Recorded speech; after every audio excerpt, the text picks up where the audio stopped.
बस जी, खूबसूरती जो है वो इसीलिए निकला हूँ मैं इस लंबे ट्रिप पे। अभी तो अमेरिका की ही खूबसूरती आपको मैं दिखा रहा हूँ, वो ओरेगन की। और वो भी एक तरह से सीज़न का एंड है। एक तरह से नाले fall season is not bad season, लेकिन ये कि अब पत्ते गिर रहे हैं, लेकिन ये कि इतनी खूबसूरत सड़क है और इतनी वाइंडिंग रोड के ऊपर जो है वो पहाड़ों का मंज़र और पीछे के पहाड़ों का मंज़र। उम्मीद है कि कैमरा अच्छी तरह कैप्चर कर रहा होगा। नज़रें वाकई जो बनाई गई अल्लाह मैंने, वो तो उसका तो कोई वो नहीं है नेमुल बदल। लेकिन ये कि जो चीज़ भी मैं कैमरे के ज़रिए दिखा सकता हूँ तो आपको दिखा रहा हूँ कि कितनी खूबसूरत सड़कें बनी हुई हैं। ये रास्ता, एक तरफ ट्रैफिक आ रही, एक तरफ ट्रैफिक जा रही है। ये हाईवे 5 है और इस पर स्पीड लिमिट जो है वो उन्होंने यहाँ पे दी हुई है 65। सो आई एम गोइंग रफली little bit more 70। I am fluctuate, मतलब बीच में मैं घोरी कभी 65 पे चला जाता हूँ, कभी 70 पे चला जाता हूँ, लेकिन ट्राइंग टू कीप एन आई, क्योंकि थोड़ा सा स्लोप भी है। कभी स्लोप की वजह से स्पीड एकदम से तेज़ भी हो जाती है। लेकिन खूबसूरती, बस आप सुनते रहें, मेरी बात ना सुने, लेकिन आप खूबसूरती देखते रहिए कि क्या खूबसूरत जनाब है ये सड़क जो है। और उम्मीद ये है कि मैं जब कनाडा पहुँचूँगा, ये नहीं कह रहा कि कनाडा कोई बहुत ही ज़बरदस्त है। ये ओरेगन का ये पार्ट और कनाडा का जो पार्ट है कंपेरेबल है किसी हद तक, लेकिन कनाडा मेरे लिए बिल्कुल अजनबी जगह है। मतलब जो जिस सिस्टम में मैं ट्रैवल करूँगा ज़्यादातर, उसमें आज तक कभी मैं पहली दफ़ा कभी नहीं गया, तो फर्स्ट टाइम जा रहा हूँ, तो इसलिए एक्साइटमेंट की डिफरेंट है। इस रोड के ऊपर तो, या इस हाईवे या फ्रीवे कहलाती है, यहाँ पे फ्रीवे का नाम कहलाता है। हाईवे थोड़ी डिफरेंट चीज़ होती है, रोड डिफरेंट होती है। ये फ्रीवे है यहाँ पे नंबर 5, तो वो इस पर मैं कई दफ़ा आ चुका हूँ। इस पर मैंने वो ज़माने में भी आया हूँ जबकि बर्फ़ गिरी हुई होती है, तो ये सारे दरख्त जो हैं बिल्कुल सफ़ेद हुए होते हैं, बर्फ़ इसके ऊपर पड़ी होती है बेशुमार।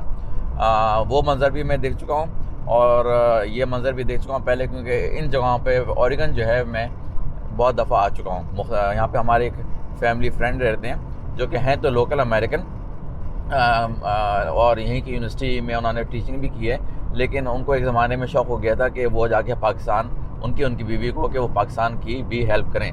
तो एक फुल ब्राइट स्कॉलरशिप होती है, इस पर उन्होंने इसको अवेल किया और पाकिस्तान में जाके उन्होंने काफ़ी जियोलॉजी डिपार्टमेंट में काफ़ी पाकिस्तान की मदद की थी for different surveys and different things. तो वो यहाँ पे रहते हैं, तो उनके पास हमारा आना जाना बहुत था एक ज़माने में, अब तो बहुत कम हो गया, क्योंकि जिसकी वजह से रीज़न बना हुआ था वो मेरे इन लॉज थे, मतलब father in law and mother in law, क्योंकि उनका वो पेशावर में रहते थे और वहीं पे ये प्रोफेसर साहब भी आते जाते थे। तो सामने लिखा हुआ आ रहा है साइन के ऊपर कि पोर्टलैंड जहाँ मुझे जा रहा हूँ अभी भी तकरीबन 205 माइल्स रह गया है, तो इट्स नॉट दैट बैड। तो एनीवे, तो वो उनके पास आते थे पेशावर, तो वो मेरे फादर इन लॉ, वो भी जियोलॉजी के प्रोफेसर थे, तो उनके पास ही उनका अक्सर ठहरना भी होता था, अक्सर मिलना जुलना भी होता था। तो उसकी वजह से जो कनेक्शन डेवलप हुआ था वो काफ़ी अर्से चला यहाँ पे अमेरिका में भी। अनफॉर्चुनेटली दोनों मेरे father in law mother in law दुनिया से जा चुके हैं, तो उसके बाद जो है ज़ाहिर है वो फिर कनेक्शन आस्ते आस्ते करके ड्रॉप होना शुरू हो गया। तो अब वो वाली बात तो नहीं रही है, लेकिन ये कि if I reach out to them they will still invite कि आओ जाके रहो हमारे पास।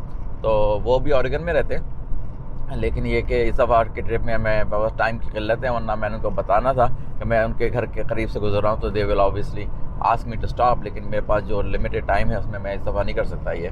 लेकिन खूबसूरत है ओरेगन और इसकी वजह से हमारा बेशुमार आना जाना हुआ है वहाँ पर। तो दिखाना चाह रहा हूँ कि ये एक सिस्टम चला है यहाँ पे, छोटे साइज़ के कैंपर बनने लगे हैं जो कि गाड़ी में अटैच होते हैं, और उसको लेके इसमें कोई बैठ नहीं सकता जब गाड़ी चल रही है इस कैंपर के अंदर। लेकिन ये कि ये वो लोग यूज़ करते हैं जिनकी छोटी फैमिली होती हैं और they don't have too much stuff to carry, तो वो लोग इसको छोटे छोटे टीयर ड्रॉप कैंपर कहलाते हैं। ये टीयर ड्रॉप पता नहीं किस वजह से नाम पड़ा है इसका, हाल में टीयर की शेप के होते हैं, मतलब एक तरह से आंसू की शक्ल के, तो टीयर ड्रॉप कहलाते हैं वो। तो ये आसानी से एक रेगुलर कार में भी कनेक्ट हो जाते हैं। ये ज़रा जो मैंने दिखाया है ज़रा बड़े साइज़ का है, इससे भी छोटे साइज़ के होते हैं जो कि आसानी से गाड़ी के पीछे कनेक्ट हो जाते हैं। इसको आप अपने कहीं ले जाएं, कैंपिंग वगैरह जगहों पे, मुख्तलिफ समंदर के किनारे इधर उधर, वहाँ पे इसको पार्क कर दें। और रात को सोने के लिए आपको बजाय इसके टेंट वेंट लगाएं, रात को सोने के लिए आपको अंदर कंफर्टेबल टेम्परेचर के अंदर और कंफर्ट के अंदर आपको सो सकते हैं आराम से। इसलिए में चूल्हे वूल्हे भी अटैच होते हैं, इसमें आप अपने खाने वाने भी बना सकते हैं, बाथरूम भी बने हुए होते हैं, इसमें आप शावर वगैरह भी ले सकते हैं। तो इस काइंड ऑफ बड़े कैंपर के मुकाबले में ये ज़्यादा पॉपुलर है। ये सामने जो चीज़ आपको नज़र आ रही है कैंपर नहीं है, ये घोड़ों को ट्रांसपोर्ट करने का या गाय को ट्रांसपोर्ट करने का ये सिस्टम बना हुआ होता है, जो कि लोग इधर से उधर मूव करते हैं। लेकिन बड़ी खूबसूरत रास्ता फिर से आ गया है। और आपको एक चीज़ बताना चाह रहा था, पाकिस्तान में तो ये बहुत ही बहुत ही क्या, ये हर जगह ही होती है।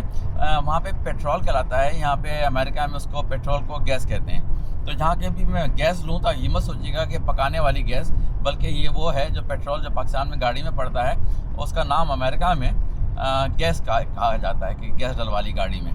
तो उसमें ये है कि पाकिस्तान में जब आप गैस स्टेशन पेट्रोल पंप पे जाते हैं तो वहाँ पे बंदा खड़ा होता है जो कि उसमें पेट्रोल आपकी गाड़ी में डालता है खुद से। तो वो बहुत ही कॉमन क्या चीज़, वो तो एक तरह से नॉर्मल समझी जाती है पाकिस्तान में। अमेरिका में वो चीज़ नॉर्मल नहीं समझी जाती। वो यहाँ पे जो है वो ऑलमोस्ट 50 स्टेट्स में से ऑलमोस्ट 48 स्टेट्स जो हैं वहाँ पे पेट्रोल या अमेरिका की गैस खुद आप डालते हैं अपने गाड़ी के अंदर। आप जाते हैं गैस स्टेशन पे, जो कि सॉरी मैं गैस स्टेशन याद रखिएगा कि जहाँ कहीं भी मैं गैस स्टेशन या गैस कह रहा हूँ वो पेट्रोल है बेसिकली। तो आप जाते हैं गैस स्टेशन पे और वहाँ पे गाड़ी पार्क किया आपने, अपना जो गैस का ढकना है खोला और उसमें कार्ड लगाया पंप के ऊपर और उससे रीड करवाया कि मुझे कितनी गैस डलवानी है और डलवाई आपने गैस, बंद की और गाड़ी चल दी आराम से बगैर किसी बंदे का इंतज़ार किए। लेकिन अभी मैं ओरेगन से गुजर रहा हूँ, यहाँ का रूल डिफरेंट है। यहाँ पे हमेशा से रूल ये है कि बंदा जो है एम्प्लॉई गैस स्टेशन का, वो आपकी गाड़ी में गैस डालेगा, आप खुद नहीं डाल सकते। तो अभी मैं एक जगह पर रुका था गैस डलवाने के लिए, तो मुझे एकदम से मैं निकला गाड़ी में से, लेकिन मुझे याद आया कि यहाँ पे आप खुद टच नहीं कर सकते गैस स्टेशन का पंप को, वो जो उसका एम्प्लॉई है सब वही आके गैस डालेगा। तो मुझे उसका इंतज़ार करना पड़ता है, नॉट लाइक लंबा इंतज़ार, लेकिन ये कि वो आके लगा के चला जाता है, फिर दोबारा आके जब गैस फुल हो जाती है तो उसको वापस, क्योंकि मल्टीपल गाड़ियों के साथ उसको हैंडल करना पड़ता है। तो यहाँ पे सिस्टम ये है। लेकिन जहाँ कैलिफोर्निया से आया हूँ वहाँ पे आप अपनी गाड़ी में गैस खुद डालते हैं। जितना मैं नॉर्थ की तरफ जाता जा रहा हूँ उतनी ठंडक बढ़ती जा रही होती है, तो उतनी ही जल्दी ट्रीज़ जो हैं वो अपने कलर चेंज कर रहे होते हैं। लेफ्ट हैंड पे सारे के सारे कलर जो हैं येलो ऑलरेडी हो चुके हैं। अभी कैलिफोर्निया में नवंबर में जाके कहीं ज़्यादातर जो है दरख्तों के कलर चेंज होंगे, लेकिन ये कि सितंबर में कुछ जगहें हैं उनकी चेंज, नॉर्दर्न जितना नॉर्थ में जाते जाएंगे वहाँ सितंबर से शुरू हो जाता है सीज़न फॉल का, तो लीव्स के कलर्स जो हैं वो चेंज होने शुरू होते हैं। अल्टीमेटली कलर चेंज होने का मतलब ये होता है कि लीव्स जो हैं वो गिर जाते हैं, क्योंकि वो सारे के सारे जब कलर उनका येलो हो के ब्राउन हो जाता है देन दे स्टार्ट फॉलिंग।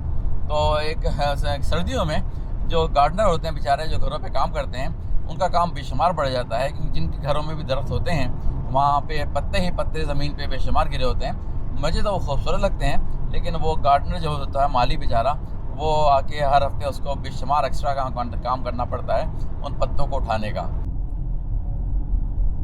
अच्छा जी, पोर्टलैंड के डाउनटाउन में पहुँच गया मैं, और जैसे होता है डाउनटाउन सामने बिल्डिंग्स नज़र आ रही हैं आपको, हाई राइज बिल्डिंग्स ऊपर दूसरी तरफ, लेकिन वही डाउनटाउन का जो एक आफ्टर इफेक्ट होता है कि ट्रैफिक भी, ये सामने पता नहीं आपको कितना नज़र आ रहा है गंडोला गुजरता हुआ एक कोने से दूसरे कोने के ऊपर।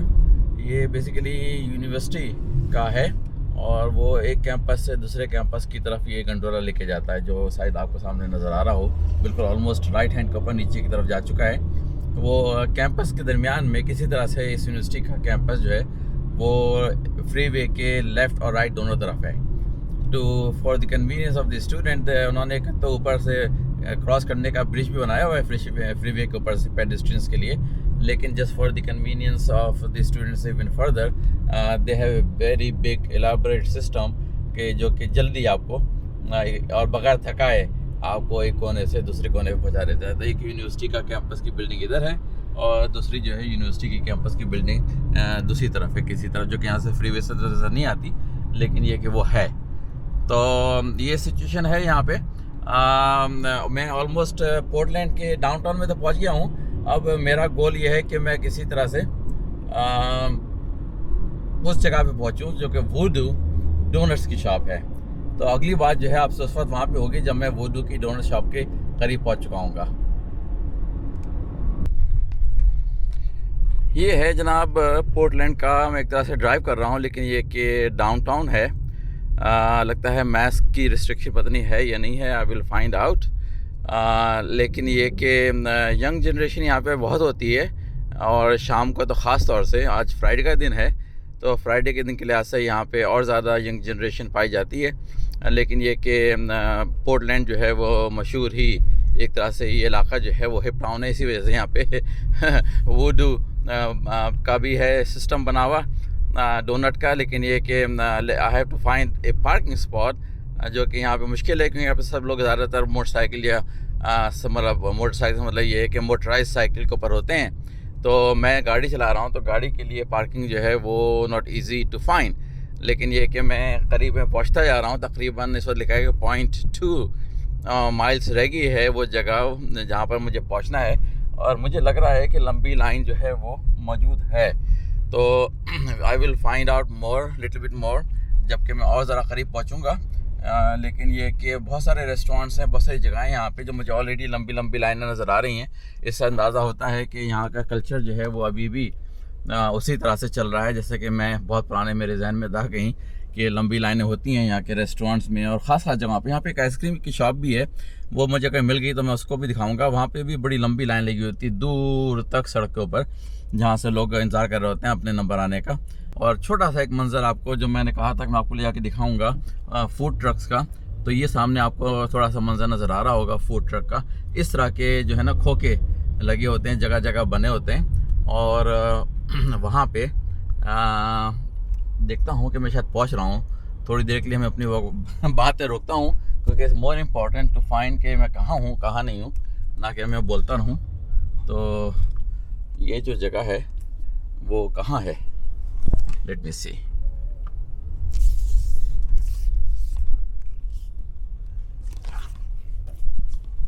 लगता यही है कि वही जगह है वुडू की, क्योंकि काफ़ी लोग जो हैं वो नज़र आ रहे हैं मुझे यहाँ पे एक्टिव। थोड़ा देर के लिए मैं उसको पॉज करता हूँ रिकॉर्डिंग को।